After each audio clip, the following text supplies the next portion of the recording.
Sophia Lee is cursing the timing of a locally made version of Project Runway.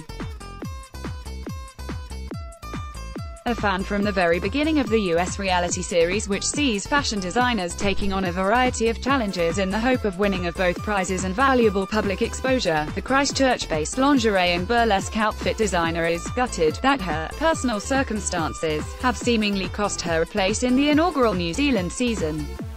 Despite having only recently given birth to her second child Jack late last year, the Living Dolls label owner and designer thought she just had to have a go at trying to get on the show she's been watching religiously since it first screened here in 2005. "I was studying fashion when Project Runway premiered on TV here," she said. "I was so inspired by the alternative thinking, originality and resourcefulness with the unconventional challenges. Then, when I began constructing my collections for Living Dolls, inspired by her lifelong love for the Mattel fashion doll, the Project Runway method became a reality. I was literally sewing the last stitch onto a garment a second before it went down the runway. An emotional moment when it is a design you pushed the limits on visually. It's kind of fun to do the impossible." To Lee's delight, she made it through virtually all the parts of the lengthy audition process, which included filling out forms, submitting videos and photos, criminal and medical checks and an interview via Skype, even going as far as traveling to Auckland with samples to record an introductory video, only to learn that she hadn't made the final cut. "I really thought, this was it, this was the big break," she recalled. However, it was while in the city of sales that she first began to have doubts herself about her dream, even before the producers dashed it. "I was breastfeeding my baby and I told them that I would need separate accommodation and someone to care for him because he was so little. That's when it dawned on me that maybe it was a little unrealistic for me to apply at this point. But then, they contacted me for more information and photographs of my work and I thought I might still have a chance.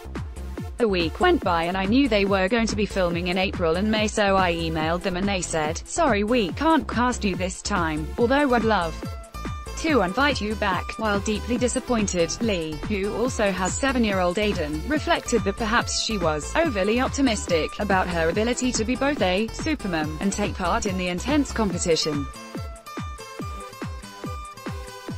"The realistic truth of it was that I maybe couldn't do it with a small baby.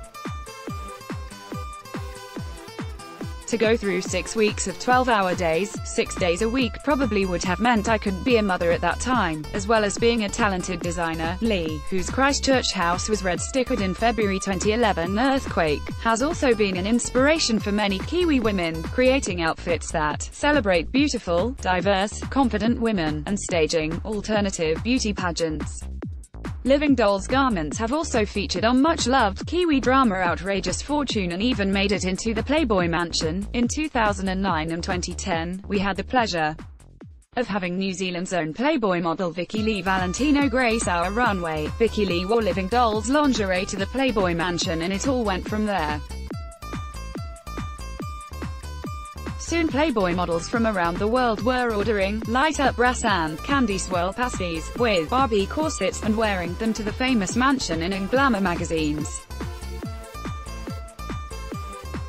Later, another Kiwi Playboy model Amy Lee Summers modeled for us in 2014 and 2015. Lee also admitted she was involved in a pilot for a 2016 reality series called Half Naked. "I was typecast as an eccentric fashion designer, bad and bougie, getting kicked out of nightclubs, riding in pink limousines, drinking pink champagne and dressing as a Barbie.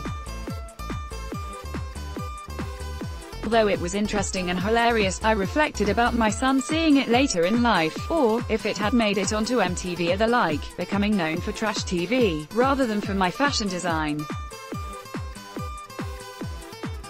Despite her disappointment at missing out on a show that would have showcased her design skills and fashion point of view, Lee says it was an honor and a privilege to be part of the casting process and that she would be avidly watching the show when it debuts on TV NZ later this year. "I think the show will give people a great opportunity.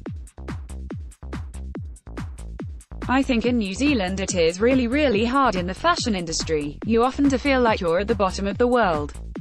This really felt like the clouds were parting for me. I really thought, this could be it. A TVNZ spokeswoman for Project Runway NZ defended the delay in letting Lee know that she hadn't made the show. The auditioning process is a lengthy one, so it can take some time for our production company to get back to each individual applicant on whether or not they have made it to the next stage, confirming that the caliber of applications for the reality competition was extremely high. She said casting decisions were tough and, unfortunately, not everyone can make the cut. However, she was at pains to point out that TVNZ and Warner Brothers do not discriminate based on personal circumstances. Should Sophia have been successful, the health and safety of both her and her child, alongside the other designers, would have been paramount for us. The spokeswoman also said that Lee was amongst those who were encouraged to reapply for second season in 2019, should it go ahead. For Lee, that is at least promising, but there's just one problem. She's just received the even more exciting news that she's pregnant again. Stuff promoted stories recommended by